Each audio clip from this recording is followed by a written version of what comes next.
Friends, neighbors, fellow citizens, I need to talk to you about something vital, something we often forget because it's easier to look away. I'm talking about oil. Specifically, I'm talking about a disaster that should be seared into our collective memory, the Exxon Valdez oil spill. 35 years ago, a single oil tanker, the Exxon Valdez, ran aground in Alaska's pristine Prince William Sound.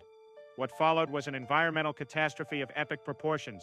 Over 11 million gallons of crude oil gushed into the ocean, coating beaches, poisoning wildlife, and decimating entire ecosystems.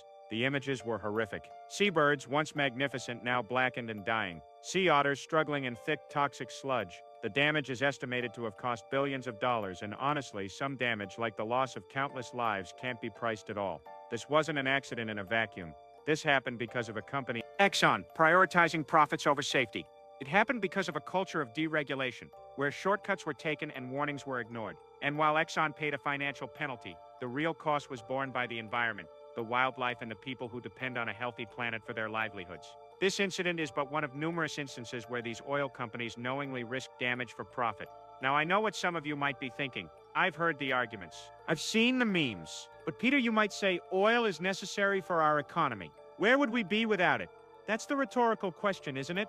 The one that sounds reasonable on the surface. A reasonable-sounding question designed to make the status quo sound logical. Well, let's dissect that, shall we? You tell me, where exactly would we be without oil? Well, let's look at the reality.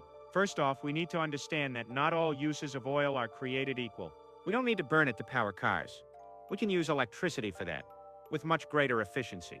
The reality is a huge amount of the oil that we currently extract is put to things that have superior renewable alternatives. It's all smoke and mirrors, folks. The use of oil as we know it is primarily about profit, not need.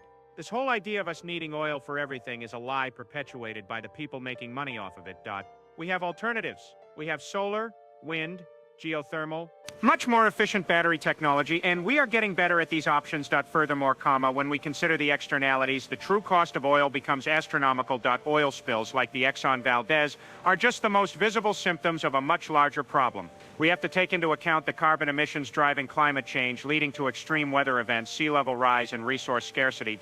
We have to think about the air pollution in our cities, contributing to respiratory illnesses and other health problems. These costs are not factored into the price of a gallon of gas or a barrel of oil, are they? These costs are absorbed by us, the taxpayers, and are measured in our suffering and the death of our shared planet. So, let's not fall for the false dilemma. It's not oil or the economy, it's the economy and our future. We can have a thriving economy powered by renewable energy and sustainable practices. We can have transportation networks that don't choke our cities.